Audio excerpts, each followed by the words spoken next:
Look, in this company, we are used to do two things. Number one is to do what we claim we are going to do, to keep the promise. And the second is to see to manage things when they happen.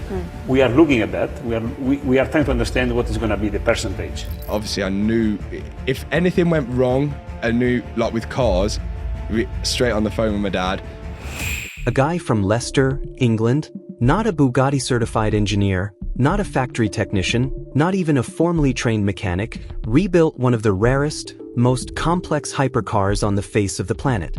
He did it from scratch, against the direct wishes of Bugatti themselves.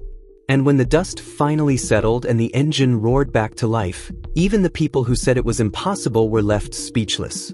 This is the story of Matt Armstrong, a $6 million written-off Bugatti Chiron per Sport, a parts blacklist that spanned the entire globe, a CEO battle that shook the internet, and a rebuild so extraordinary that Bugatti's own engineers couldn't believe what they were looking at. Before we get into the rebuild, let's talk about what was actually being rebuilt, because context is everything here. The Bugatti Chiron per Sport first crossed Matt Armstrong's radar in October 2025. But this wasn't just any hypercar. Only 60 were ever made, and in good condition, this car sells for around $6 million. That's not a car. That's a house, a yacht, a private jet deposit, and a college fund for your grandchildren, all wrapped in carbon fiber and sitting on 4 Michelin tires. The Chiron per Sport is the track-focused, lightweight variant of the already insane Chiron. It produces 1,500 horsepower, weighs less than 1,900 kilograms, and its W16 engine, yes, 16 cylinders, is paired with 4 turbochargers. This isn't a car you'd find at your local garage.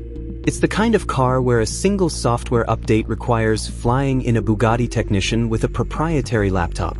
So what happens when one of only 60 examples in the world gets totaled in a crash? Apparently, it ends up on Copart, and Matt Armstrong finds it. The Chiron per Sport had been in a massive accident.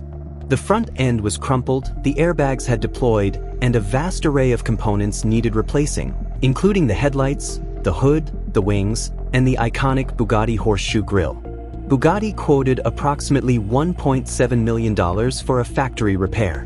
When the owner declined, Bugatti refused to sell official parts, refused to support an independent rebuild, and effectively blacklisted the car's VIN. Let me say that again. Bugatti looked at this crashed car and said, "Repair it our way for $1.7 million, or we will ensure that nobody on the planet can sell you the parts you need." The car was written off, given a salvage title, sent to auction, and in the eyes of Bugatti, it was dead. But here's where the story gets interesting. Alex Gonzalez, a Miami-based content creator known as FXAlexG, purchased the wrecked Chiron per Sport at auction for $1.6 million, with fees bringing the total to roughly $1.9 million. Buying a $6 million hypercar for $1.9 million, even a written-off one, is the deal of a century, if you can bring it back. Alex believed it was possible, and he had someone in mind. He called Matt Armstrong. The moment Armstrong announced he was taking on this project, the automotive world exploded. And then something happened that nobody, including Matt, saw coming. Bugatti CEO mate Rimac himself weighed in on social media. Let that sink in. The CEO of one of the most exclusive automotive brands on earth, running a multi-billion-dollar company, was commenting on a YouTube mechanics project. Rimac raised genuine safety concerns, and honestly, he wasn't entirely wrong to do so. He pointed out that the gearbox housing had shattered and the monocoque had taken structural damage. This is a 1,500 horsepower machine. If you bolt it back together incorrectly, the consequences aren't just mechanical, people can die.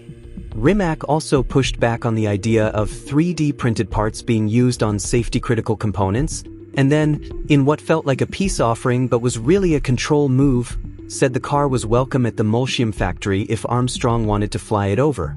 Armstrong's response: polite, direct, unmovable. He said it was Alex's choice to rebuild the car privately. He wasn't interested in Molsheim. He wasn't interested in a $1.7 million repair bill. He wanted to prove something. Bugatti held firm. The VIN stayed locked. No official parts would be supplied. And mate Rimac, whether he liked it or not, was now watching every single video. Bugatti won't help. The VIN is locked. The parts blacklist is global. And Matt Armstrong is standing in his workshop staring at the remains of a $6 million hypercar. Where do you even start? You start by splitting the car in half.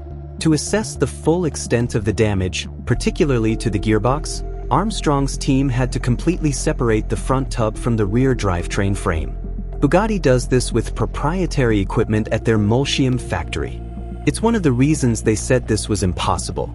Removing the airboxes revealed 14 structural titanium bolts fastening the front and rear sections together. Once disconnected, coolant lines, battery terminals, electrical looms, all of it, Armstrong and his father managed to split the chassis using a 2-post lift and the wheeled base of a garbage can. A garbage can. Bugatti builds their cars with hundreds of millions of dollars worth of precision robotics. Matt Armstrong split one in half with a trash can. And it worked. Once open, the full damage became clear. The crash forces had driven the engine forward, crushing a coolant pipe and causing damage beyond what was visible from outside. But the main engine block, the W16, arguably the most complex production car engine ever built, had survived. That was the foundation they needed. The gearbox mount, however, was a different story. It's a part engineered to deliberately break in a crash, absorbing force to protect the rest of the car. A replacement was astronomically expensive, and no authorized Bugatti supplier would touch this VIN. So Armstrong's team had a specialist TIG weld the mount back together, a repair many considered impossible on a component explicitly designed to fail. Meanwhile, a pinched coolant overflow pipe was sorted with a section of rigid brake hose. Not a $4,000 factory component, a piece of brake hose that cost a few dollars. And the exhaust was sent to Valvetronic, who fabricated a bespoke system, not a replacement, an upgrade. Every great story has an unsung hero. In this one, his name is Bob. Bob from the machine shop spent 60 hours fabricating a custom front crash bar, from scratch. He then built replacement radiators. All 10 of them. Custom units, hand-fabricated to Bugatti's thermal specifications, without blueprints, without CAD files.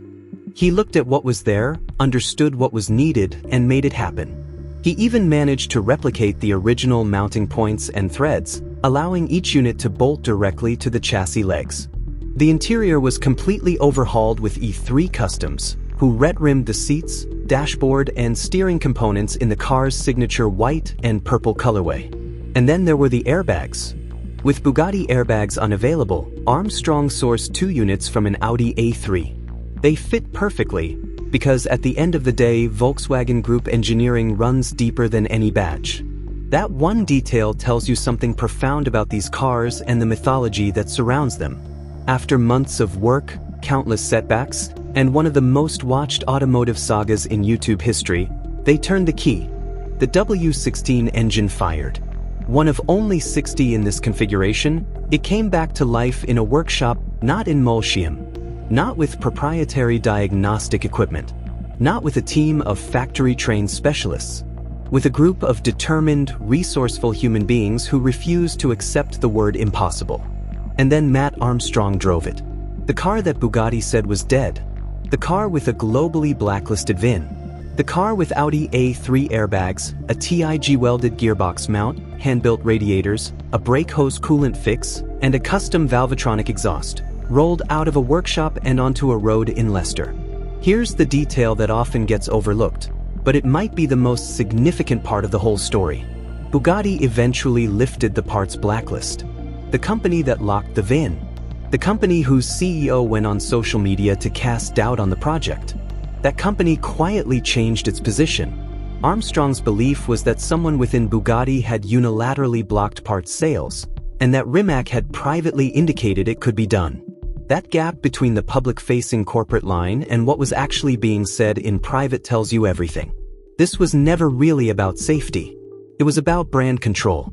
It was about the deeply uncomfortable reality that a self-taught mechanic from Leicester with a camera crew was about to show millions of people that the mythological complexity of a $6 million hypercar is, at least in part, a very expensive illusion. The moment Bugatti lifted that blacklist was the moment the argument was over. Matt Armstrong didn't just rebuild a Bugatti. He stress-tested the idea that manufacturers can control what you do with something you legally own, and he found that control wanting.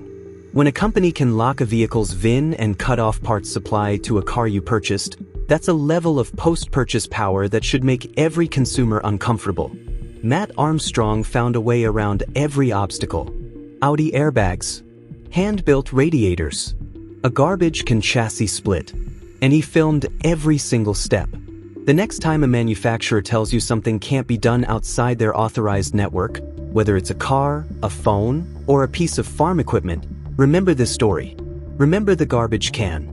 Remember Bob's 60-hour crash bar.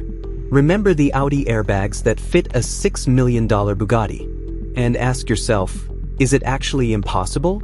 Or is it just inconvenient for someone else's bottom line? The project isn't finished, but the car runs, moves, and sounds better than it did when it left the factory. There's still more to come, and knowing Matt Armstrong, the next chapter will be just as extraordinary.